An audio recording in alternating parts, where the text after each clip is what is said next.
আসসালামু আলাইকুম সবাইকে। আশা করি সবাই অনেক অনেক ভালো আছি।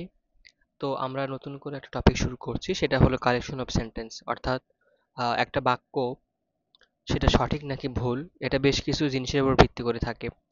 একেই তো হচ্ছে পার্টস অফ স্পিচ, তারপর টেন্স, দেন হচ্ছে ভার্ব।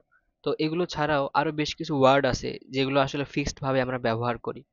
সো বা কিছু সেন্টেন্স আছে যেগুলো আসলে অন্য কিছু এখানে ব্যবহার করা হয় না। তো এই যে বেশ কিছু ব্যতিক্রম আছে বা একটু নিয়মের সাথে একটু এলোমেলো, তো এগুলো নিয়ে আজকে আমরা একটু পড়াশোনা করব।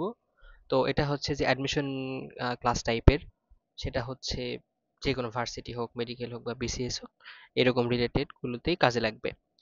তো আমরা একদমই শুরু করি। আমরা প্রথমে এখানে হচ্ছে ফান্ডামেন্টাল কিছু টাইপস দেখাবো যে এগুলো এগুলো ভুল হতে পারে। এরপরে আমাদের কাজ হবে হচ্ছে কোনো একটা প্র্যাকটিস বুক থেকে এগুলো প্র্যাকটিস করে নেওয়া। তো আশা করি আমরা তখন ইনশাল্লাহ সব পারবো। তো চলো একদম প্রথমে আসি যে আমরা মানি অ্যান্ড হচ্ছে টাকা, এই দুইটার মধ্যে একটু প্রবলেম করি। যেমন ধরো, আমি যদি বলি আই হ্যাভ নো টাকা এবং I have no money, I have no money, এই ক্ষেত্রে প্রথম যে বাক্যটা আমরা এখানে, এটা হচ্ছে ভুল এবং মানি হচ্ছে সঠিক। এখন কেন ভাইয়া মানি এবং কেন টাকা, তুমি এগুলো আসলে যতটা ডিপলি থিঙ্ক করবা তার থেকে তোমার বিষয়টা সহজ হবে যে শুধুমাত্র অ্যান্সারটুকুকে মনে রাখা। তবে হ্যাঁ, এগুলোর যে ব্যবহার, যে সবকিছুর যে লজিক থাকবে এরকম আসলে হয় না। কিছু কিছু জিনিস বললাম যে কিছু কিছু হচ্ছে এক্সেপশনাল থাকে, যেগুলো আমাদের একটু মনে রাখতে হবে। তো দেখো, নর্মালি আমরা যদি হচ্ছে টাকা পয়সা বলি, ধন দৌলত, টাকা পয়সা যেটা আর কি, সো যে কোনো কিছু বাংলায় আমরা টাকা পয়সা বললে মূলত হচ্ছে এই অর্থকেই বুঝি। যে ধরো হচ্ছে যে, তাহলে টাকা বা পয়সা, এগুলো অর্থে মূলত আমরা হচ্ছে এগুলোকে আমরা কি বলি, অর্থ। সো আলটিমেটলি সেটা হচ্ছে মানি। ওকে, এবার আসো হচ্ছে আরেকটা, সেটা কি, আমাদের হচ্ছে ব্রেড অ্যান্ড হচ্ছে লোভস। এটা গেল টাইপ ওয়ান, ব্রেড অ্যান্ড হচ্ছে।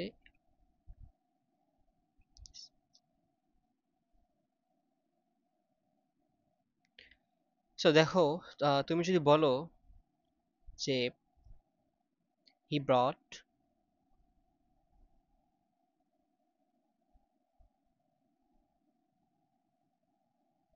টু ব্রেড, এস দিয়ে দিলাম, হি বট টু ব্রেডস। এখন এই যে ব্রেডটা আছে, প্রথম কথা হচ্ছে যে ভাই এই ব্রেডের কি প্লুরাল হয়? আর প্লুরাল হইলে সেটা কি হয়? সো নর্মালি ব্রেডের কোনো প্লুরাল হয় না, তাহলে হচ্ছে ব্রেড যেটা, এর হচ্ছে নো প্লুরাল ফর্ম। তবে আমরা ব্রেডের জায়গায় হচ্ছে আরেকটা শব্দ ব্যবহার করতে পারি, সেটা হচ্ছে যে লোফ। সো এই যে লোফ, এই লোফের আবার হচ্ছে প্লুরাল ফর্ম আছে, সেটা কি, লোফস। ওকে, তাহলে আমরা এটা কিন্তু এখন লিখতে পারি যে হি বট, সো হি বট টু লোফস। এখন ভাইয়া লোফ মানে কি? এটা বলতে আমরা বুঝি হচ্ছে এক টুকরো রুটি, এক টুকরো রুটি।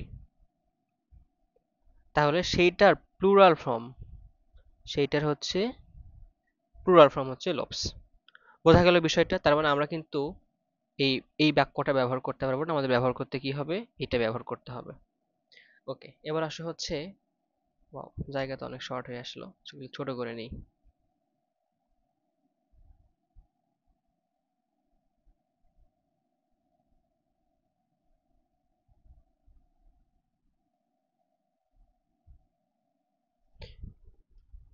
এইবার আসো হচ্ছে নাম্বার থ্রিতে।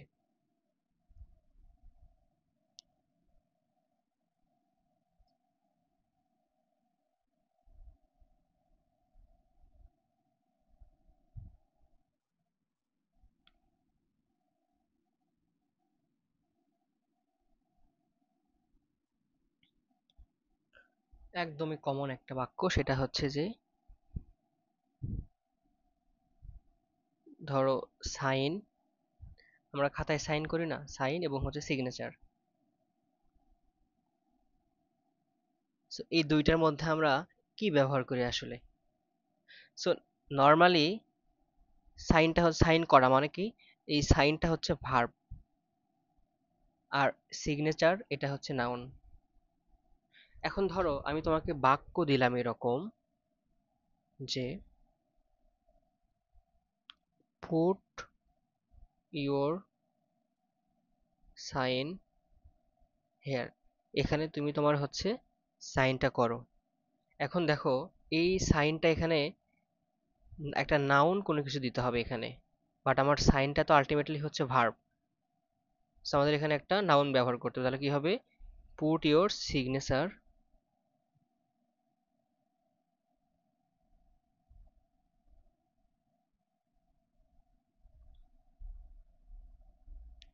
এখন বলতে পারো যে ভাই এখানে যে নাউন লাগবে আমি কিভাবে বুঝবো?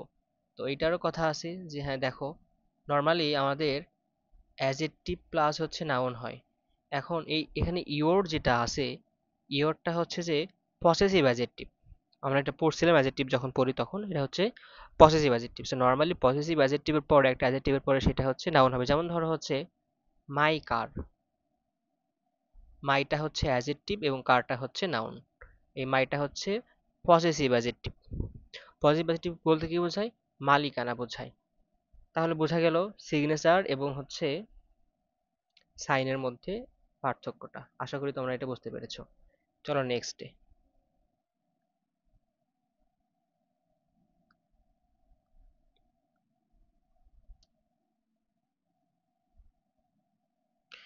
এবার আসো এই বাক্যটা খেয়াল করে একটা নাম্বার একটু দিই। 1 2 3 4। So one should do his duty এবং হচ্ছে one should do one's duty। So এই দুইটার মধ্যে কোনটা কারেক্ট বাক্য এটা তোমাকে বলতে হবে যে ভাইয়া এটা কারেক্ট, এটা রাইট হচ্ছে ভুল। সো নর্মালি আমরা দেখো এটা হচ্ছে ভুল, এটা হচ্ছে সঠিক। কেন? কারণ এখন ঘটনা আছে। এই যে ওয়ান, এই ওয়ানের জন্য আমরা হচ্ছে ওয়ান্সই ব্যবহার করব।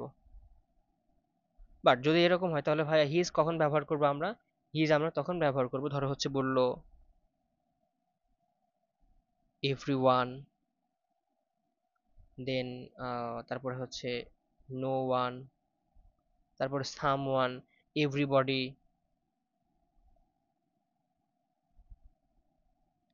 এই ক্ষেত্রগুলোতে আমরা হচ্ছে হিজ ব্যবহার করতে পারি, নো প্রবলেম। বাট যখনই আমরা হচ্ছে ওয়ান রিলেটেড কিছু পাবো, তখন এখানে হিজ না ব্যবহার করে আমরা কি ব্যবহার করব? ওয়ান্স ব্যবহার করব। বিষয়টা ক্লিয়ার ভাইয়া? ওকে, আশা করি এটা আমাদের বুঝতে কোনো প্রবলেম নাই। তো আমরা এখানে যে টাইপগুলো নিয়ে আলোচনা করবো এগুলো কিন্তু খুবই ইম্পর্টেন্ট এবং পরীক্ষায় আসার মতো।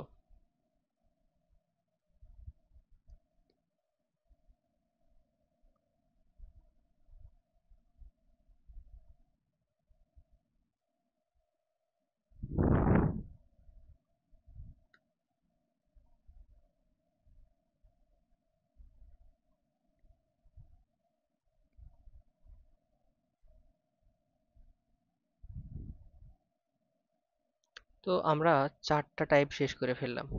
তোমরা এগুলো হচ্ছে যখন ক্লাসটা করবো তখন এগুলো একটু তুলে নিও, অবশ্যই এগুলো তুলে নিবা। তাহলে পরবর্তীতে এগুলো নিয়ে আর কোনো প্রবলেম হওয়ার কথা না। এবার আসে হচ্ছে যে 5 নাম্বারটাতে, type 5।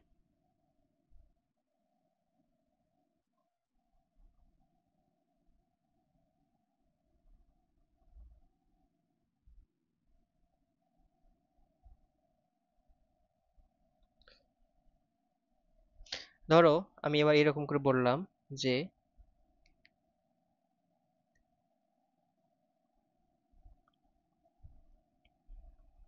get the poem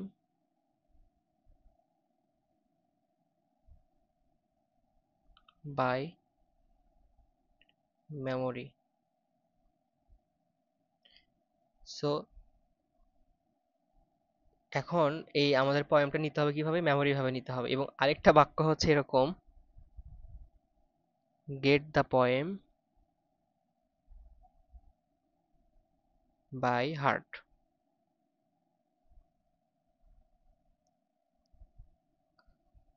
so by heart, get by heart, normally একটা হচ্ছে আমাদের এই যে গেট বাই হার্ট, এটা একটা মিনিং আছে। এটা আমরা যখন হচ্ছে ফেজ টাইপের জিনিসপত্র পড়ি। So get by heart, get by heart মানে হচ্ছে মুখস্থ করা। সো তুমি এখানে চাইলেই হচ্ছে গেট বাই মেমোরি বলতে পারো না, এটা ফিক্সড। আবার ধরো এরকম, তার মানে এটা হবে না, এটা হবে। ধরো হচ্ছে টাইপ 7 6 এ যদি আমরা দেখি, এরকমও হয়। ধরো হচ্ছে যে আবৃত্তি করা,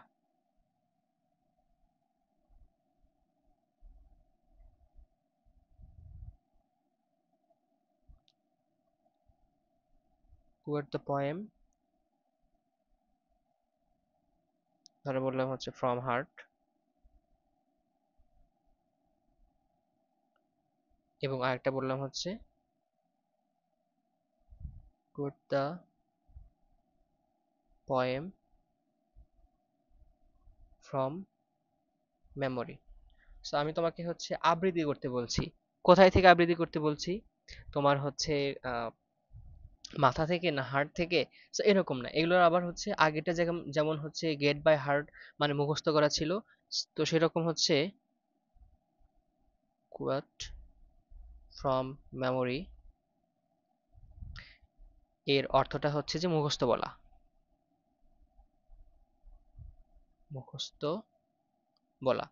সো নর্মালি তুমি চাইলে এখানে হার্ট বলতে পারবা না, তোমাকে এখানে মেমোরি বলতে হবে। সো এই দুইটার মধ্যে একটু আমাদের কনফিউশন হয়, এই জন্য দুইটা আলাদা করে দেখালাম, যে গেট বাই হার্ট মানে মুখস্থ করা, আর কোয়াট ফ্রম হচ্ছে মেমোরি।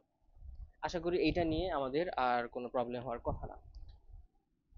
ওকে, এবার একটু আমি ছোট করে নিই, আরো লিখতে হবে এখানে।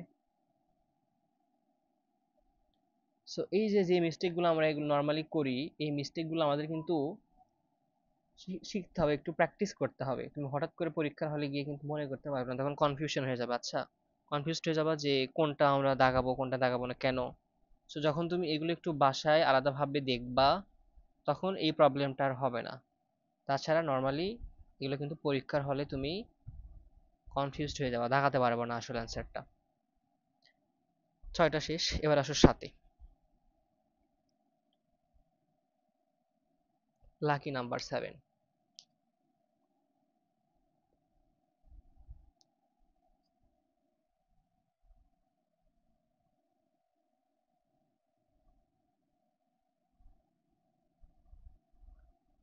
সো দেখো, আমরা এরকম বলি, I will go to my house. So normally এখানে আমাদের মনে হতে পারে যে না, এখানে কোনো ভুল নাই। বাট তারপরেও এখানে আমরা কি ব্যবহার করি, এখানে আমরা মাই হাউস এভাবে না বলে আমরা বলি হচ্ছে আই উইল গো হোম। এবং এই গো এর পরে আমরা কিন্তু টু ব্যবহার করি না। সো এখানে বেশ কিছু জিনিস মাথায় রাখতে হবে। এক, এটা হচ্ছে ভুল, এটা আমরা ব্যবহার করি না, আমরা হচ্ছে এখানে হোম ব্যবহার করি। সো হোম বলতে বোঝায়, হোম মানে হচ্ছে নিজের বাড়ি। হোম মানে কি ভাইয়া? হোম মানে হচ্ছে নিজের বাড়ি। এবং এই হোমের পূর্বে কিন্তু টু বসে না এখানে, হোম এর পূর্বে টু বসে না। সো এই দুইটা জিনিস একটু খেয়াল রাখতে হবে। 7 নাম্বার বোঝা গেল আশা করি। এবার চলো 8 নাম্বার দেখি আমরা। সো পরীক্ষার হলে তুমি যদি হঠাৎ করে এরকম দেখো, তাহলে তোমার মনে হবে না অ্যান্সার তো ঠিকই আছে, কোনো কিছু ভুল নাই। বাট এই যে তুমি এখন জানলা যে কোনটা ঠিক কোনটা ভুল, তাহলে আর তোমার এটা আশা করি আর ভুল হবে না। খুবই ইম্পর্টেন্ট একটা জিনিস, যে দেখো, দেয়ার ইজ ধরো এই বেঞ্চে কোনো জায়গা নেই, ধরো তোমার একটা বন্ধু, তোমরা চারজন বসে আছো কোনো একটা বেঞ্চে, সেখানে আরেকজন আসলো, এসে বললো আমি এখানে বসবো, তুমি তাকে বললা যে এই বেঞ্চে কোনো জায়গা নেই। তো তুমি তখন কি বলবা? দেয়ার ইজ নো প্লেস বলবা। ধরো বললা যে no place in the bench. আচ্ছা, এটা একটু ই করে নিই। তুমি বলেই ফেললা এরকম একটা বাক্য, বাট তোমার এখানে দেখে মনে হচ্ছে কোনো ভুল নাই, বাট এখানে ভুল আছে। এখানে হবে there is no room in the bench. মনে হচ্ছে না রুম কই থেকে আসলো এখানে ভাইয়া? সো এইটাই হচ্ছে আমাদের বেঞ্চের জায়গা বোঝায় রুম। নর্মালি আমরা রুম বলতে একটা ঘর বুঝি, বাট এখানে সব রুম মানেই যে ঘর তা না, এখানে বেঞ্চের জায়গা। তাহলে হচ্ছে যদি ধরো বেঞ্চের জায়গা অর্থে আমরা ব্যবহার করি রুম।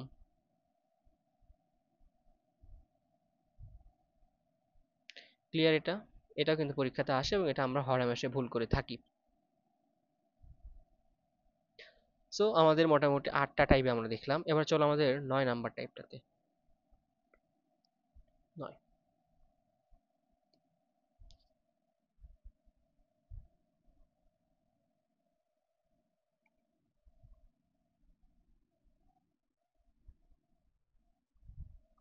সো ধরো তুমি কোনো একটা নাটক বা কোনো একটা মুভি তোমার ধরো হচ্ছে ভালো লাগছে।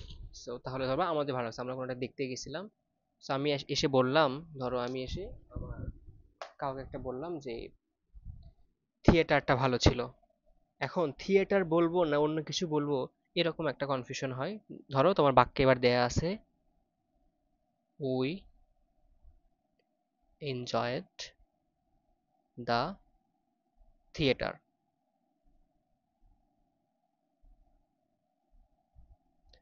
এরকম বললো। সো এখন থিয়েটার মানেটা কি? আমরা এটা কি জানি যে থিয়েটার মানে কি? থিয়েটার মানে হচ্ছে নাট্যশালা। সো নাট্যশালা যেখানে হচ্ছে নাটকটা করা হয়, নাট্যশালা। তাহলে তুমি কি নাট্যশালাটা এনজয় করেছো, নাকি যেটা দেখছো, যে সিনটা দেখে আসছো, সেটা যেটা হয়েছে নাটকটা এনজয় করছো? তুমি তো এনজয় করছো নাটকটা, তাহলে কি হবে? We enjoy, we enjoy the play. এখানে প্লে বলতে আমরা বোঝাচ্ছি হলো নাটক। প্লে বলতে আমরা কি বোঝাচ্ছি ভাই এখানে? প্লে মানে হচ্ছে নাটক। সো তাহলে আমরা কি এনজয়টা করেছিলাম? নাটক।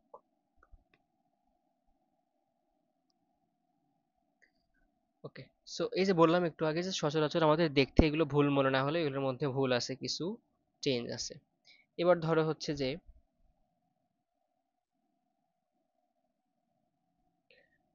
এই যে আরেকটা লিখি আমরা, যে ধরো কারো বিরুদ্ধে সাক্ষী দেয়া যেটা আর কি। সো বা ধরো সে হচ্ছে মিথ্যা সাক্ষী দিতে গেছে। সো তাহলে কি হবে? যে he gave the false witness. Witness মানে হচ্ছে সাক্ষী দেওয়া, বাট মিথ্যা সাক্ষী দেওয়া অর্থে আমরা উইটনেসটা ব্যবহার করি না। মিথ্যা সাক্ষী দেওয়া অর্থে আমরা ব্যবহার করি he gave the false evidence. Evidence মানে প্রমাণ, বাট ফলস এভিডেন্স মানে হচ্ছে মিথ্যা সাক্ষ্য দেওয়া। সো উইটনেস মানে কি? যেটা আমরা সরাসরি দেখি, যেটা অবশ্যই সত্যি। তো মনে রাখতে পারো, সত্যি ঘটনা হলে উইটনেস হতে পারে, বাট মিথ্যা হলে সেটার উইটনেস থাকে না, সেটা কি হয়ে যায়? ফলস এভিডেন্স হয়ে যায়। সো ফলস এভিডেন্স মানে কি? ফলস এভিডেন্স মানে হচ্ছে মিথ্যা সাক্ষী দেওয়া। সো নর্মালি আমরা ধর এখানে কি বলবো? যে মিথ্যা সাক্ষ্য দেওয়া অর্থে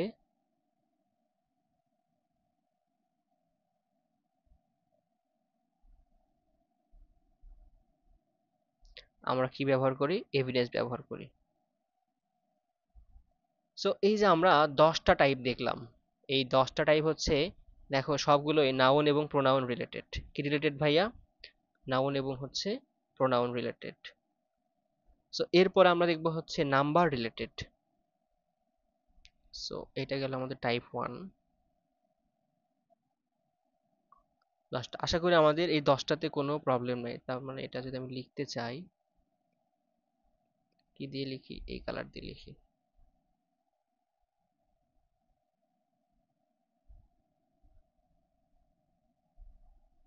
noun and pronoun related.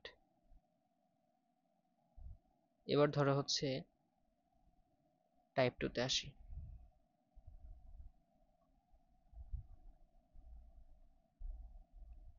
Type 2 তে আমরা কি দেখব?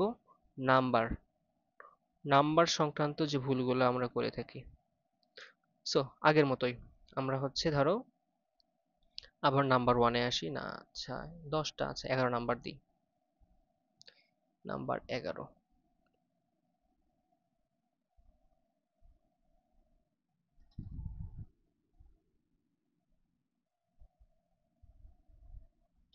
সো ধরো কেউ একজন অনেকগুলো আহ, আচ্ছা, পোয়েট্রি আর পয়েমটা আগে একটু বুঝতে হবে আমাদের। ধরো হচ্ছে একটু আমরা পোয়েট্রি আর পয়েমটা বুঝে আসি।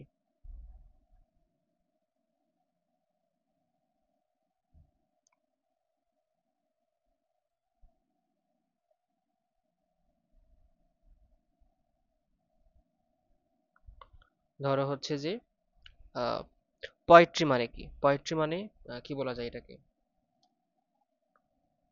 আহ, সাহিত্যের মধ্যে পয়েম মানে তো কবিতা, বাট পোয়েট্রি বলতে আমরা অ্যাকচুয়ালি কি বোঝাই? ওয়েট, কি দিতে চাচ্ছি আমরা হচ্ছে পোয়েট্রি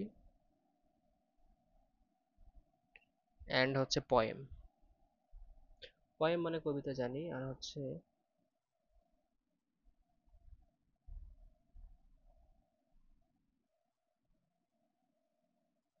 এই পোয়েট্রি বলতে আমরা বোঝাই হচ্ছে কাব্য, কাব্য শিল্প, এই টাইপের। ওকে, সো পয়েম মানে নর্মালি হচ্ছে কবিতা, কবিতা। আর যদি আমরা হচ্ছে যে এটা বলতে আমরা কি বুঝি? কাব্য বা হচ্ছে কাব্য শিল্প।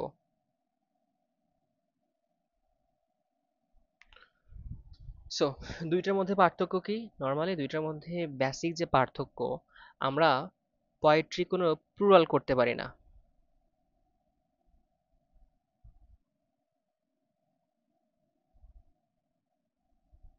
যে ধরো কখনো যদি আমাদের এরকম প্লুরাল করতে হয়, যে এটা, এটা হচ্ছে আমাদের এর সিঙ্গুলার প্লুরাল ফর্মটা আছে, ইট হ্যাজ সিঙ্গুলার অ্যান্ড হচ্ছে প্লুরাল ফর্ম। আর নর্মালি পোয়েট্রিটা অলওয়েজ প্লুরাল ফর্ম। এটা কি? Always plural form. সো ধরো কেউ একটা কবিতা লিখছে, যে আমি এখন ধরো he has written A poetry. So দেখো আমরা বললাম পোয়েট্রি মানে হচ্ছে কি? প্লুরাল, অলওয়েজ হচ্ছে এটা প্লুরাল ফর্ম। সো একটি পোয়েট্রি এরকম হয় না, এরকম হতে পারে he has written a poem, he has written a poem. So এটা হবে ভুল, এটা হবে ঠিক। সো এই একই রকম করে ঘটনাতে যদি আমরা নাম্বারে যাই, যে নাম্বারে গিয়ে বললাম যে ধরো he has written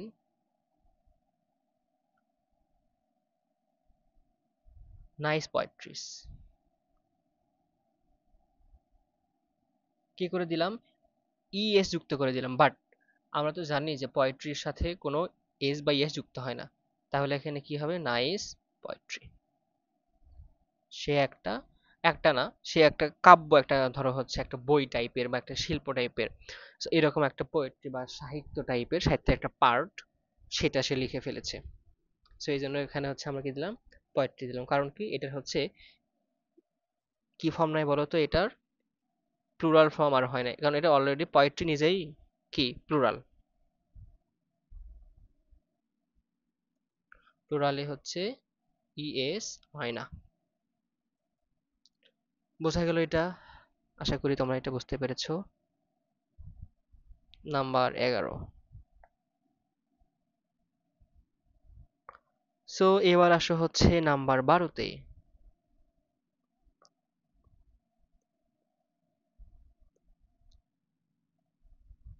number 12।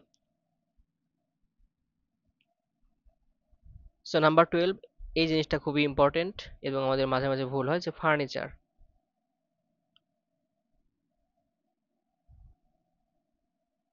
Furniture.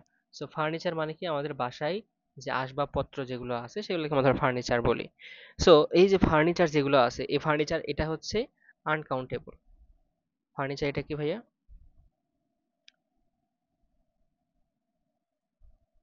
Uncountable.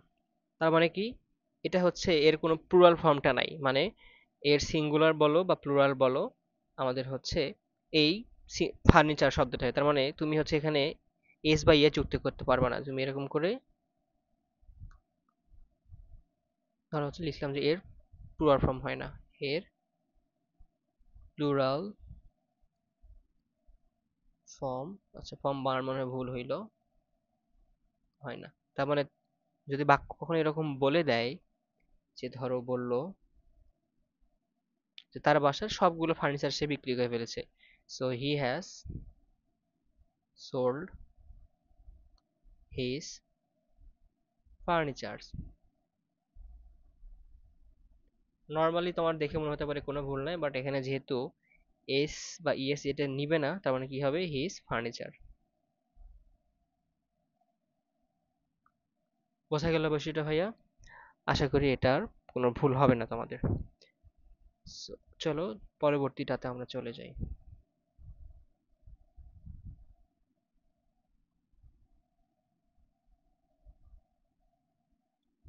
Number 13, 13। So একই রকম করে, যে ধরো আমরা বলি না যে আমি আমার কথা রেখেছি, আই হ্যাভ কেপ্ট মাই, যেহেতু কথা একটা বলিনি তার মানে কি অনেকগুলো কথা বলেছি ওয়ার্ডস, বাট এখানে ভুলটা হয়ে গেল এখানে, যে ওয়ার্ড যে শব্দটা, এই ওয়ার্ড বলতে আমরা বুঝি হচ্ছে প্রতিজ্ঞা। ওয়ার্ড মানে কি, ওয়ার্ড বলতে আমরা বুঝি প্রতিজ্ঞা, এর সাথে এরকম এস বা ইয়ে যুক্ত হবে না। সো তার মানে এটার অ্যান্সারটা কি হবে, কারেক্ট অ্যান্সার হবে, এটা ভুল, কি হবে, I have keep my word, আমি আমার প্রতিজ্ঞাটা রেখেছি।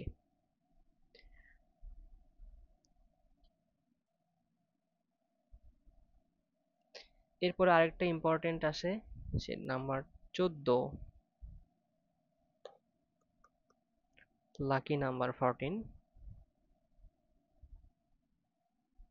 দেখো এই বাক্যটা আমরা প্রায়ই দেখে থাকি, যে হি বট টু পেয়ার্স, যেহেতু টু এজন্য হচ্ছে পেয়ার্স অফ শুজ। বাট ঘটনা হচ্ছে, ঘটনা হচ্ছে যদি ফিক্সড করে আমরা এখানে হচ্ছে কোনো সংখ্যা বলে থাকি, ধরো হচ্ছে টু, যদি এখানে ফিক্সড করে কোনো সংখ্যা বলে থাকি, এরপরে পেয়ারের সাথে আর এস হবে না, এই এসটা কি হবে না, হবে না, তাহলে কি হবে, two pair, two pair of shoes. তাহলে কি হবে, ডিফিনাইট যে নাম্বারগুলো, ধরো হচ্ছে এই টু পেয়ার, টু মানে কি, টু হচ্ছে একটা ডিফিনিট নাম্বার, এবং এটা একই সাথে হচ্ছে ধরো numeral adjective, definite numeral adjective, definite numeral adjective, এরপরে কি বসে, এরপরে বসে হচ্ছে পেয়ার, এবং এর সাথে পেয়ার্স হয় না। তবে আবার হচ্ছে মেনি, মেনিটা কিন্তু হচ্ছে ইনডিফিনাইট, সেটা আলাদা বিষয়। আবার দেখো এই রিলেটেড আরেকটা জিনিস আমাদের হচ্ছে আছে,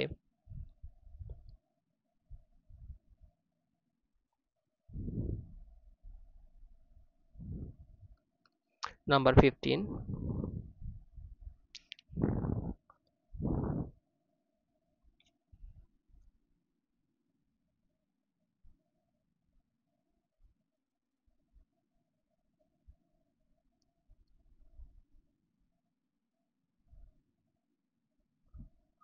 ও হ্যাঁ, এটা এখানে আরেকটা জিনিস আমি ছেড়ে গেছি, সেটা হচ্ছে ডিফিনাইট নিউমেরাল নাম্বার হলে পেয়ার বসে, আবার যদি মেনি থাকে, সো মেনি থাকলেও তারপরে হচ্ছে পেয়ারই হবে, এখানেও কিন্তু পেয়ার্স হবে না। এটা হচ্ছে ইনডিফিনিট নিউমেরাল নাম্বার, বাট তারপরেও এটা হচ্ছে পেয়ারই হবে, যেমন হি বট মেনি পেয়ার অফ শুজ। ওকে, এবার আসো, হি গ্যাভ মি টু হান্ড্রেডস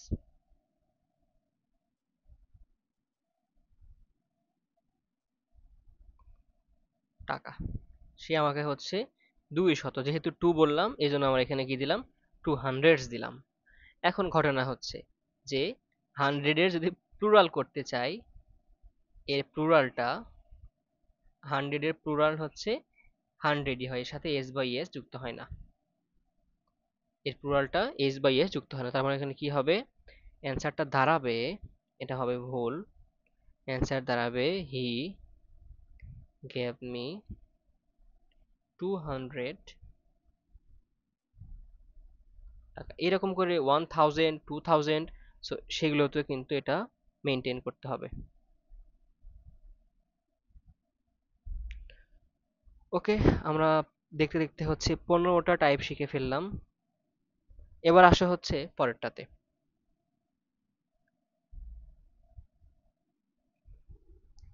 আমরা র্যান্ডম কিছু কথা বলি। র্যান্ডম কথা বলতে, যে ধরো নর্মালি কি হয়, যে ধরো ইনফরমেশন, ইনফরমেশন এর সঙ্গে তুমি বলতে পারো না ইনফরমেশন, আর বলতে পারো না ইনফরমেশন, যদি বলো এরকম যে ইনফরমেশন, ইনফরমেশন এরপরে যদি আমরা ইজ দিব নাকি আর দিব, এরপরে আমরা হচ্ছে ইজ দিব, আর দিব না। কেন দিব না, কারণ এটা হচ্ছে আনকাউন্টেবল নাউন। আবার ধরো হচ্ছে নিউজ। সো নিউজ মানে হচ্ছে কি, সংবাদ। সো তুমি এটা কিন্তু already, this is a good news, okay. So এই নিউজটার সিঙ্গুলার প্লুরাল ফর্ম একটাই, একই সাথে এটা হচ্ছে বোথ সিঙ্গুলার অ্যান্ড হচ্ছে প্লুরাল ফর্ম। এর আলাদা কোনো হচ্ছে প্লুরাল ফর্ম নেই।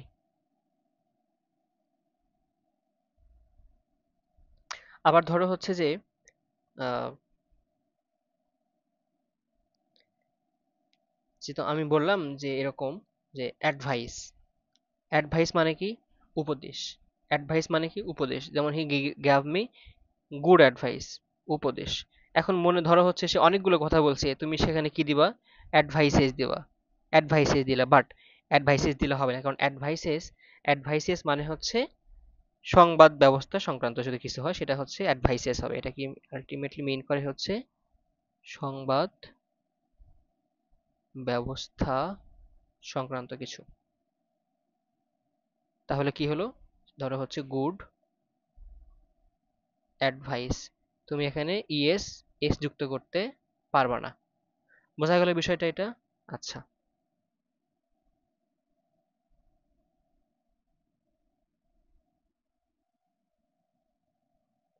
এরপরে ধরো আমি বললাম the house is made of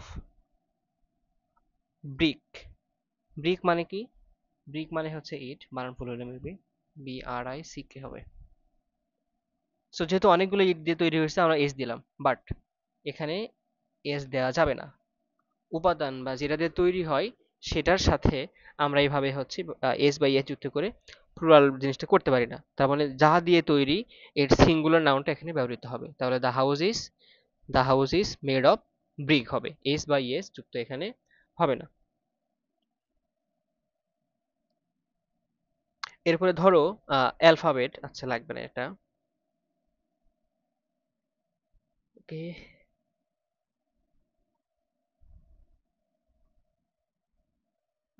আমরা হচ্ছে কয়টা শিখলাম, 15টা শিখলাম, আর হচ্ছে কিছু র্যান্ডম জিনিস নিয়ে আলোচনা করলাম। পরবর্তী ক্লাসে আমরা হচ্ছে আরো বেশ কিছু টাইপ নিয়ে আলোচনা করবো ইনশাল্লাহ। তো আজকের ক্লাসটি এ পর্যন্তই। ধন্যবাদ সকলকে। আসসালামু আলাইকুম। এবং যেটা বলার কথা সেটা হচ্ছে যে তোমরা তোমাদের কাছে যে প্র্যাকটিস বুকটা আছে, সেটা যে কোনো বুক হতে পারে, মাস্টার হোক বা অ্যাপেক্স হোক, যেটাই থাকুক না কেন, তোমরা সেটা দেখে দেখে নিজেরা বাসায় প্র্যাকটিস করবা।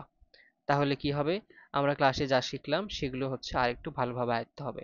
সো এটা অ্যাকচুয়ালি প্র্যাকটিসের বিষয়। তুমি একবার করলে জিনিসটা পারবা না, একটু বারবার ধরে ধরে আমাদের প্র্যাকটিসটা করতে হবে। তাহলে পরীক্ষার হলে আমাদের আর কনফিউশন হবে না, আমরা সঠিক অ্যান্সারটা দেখাতে পারবো।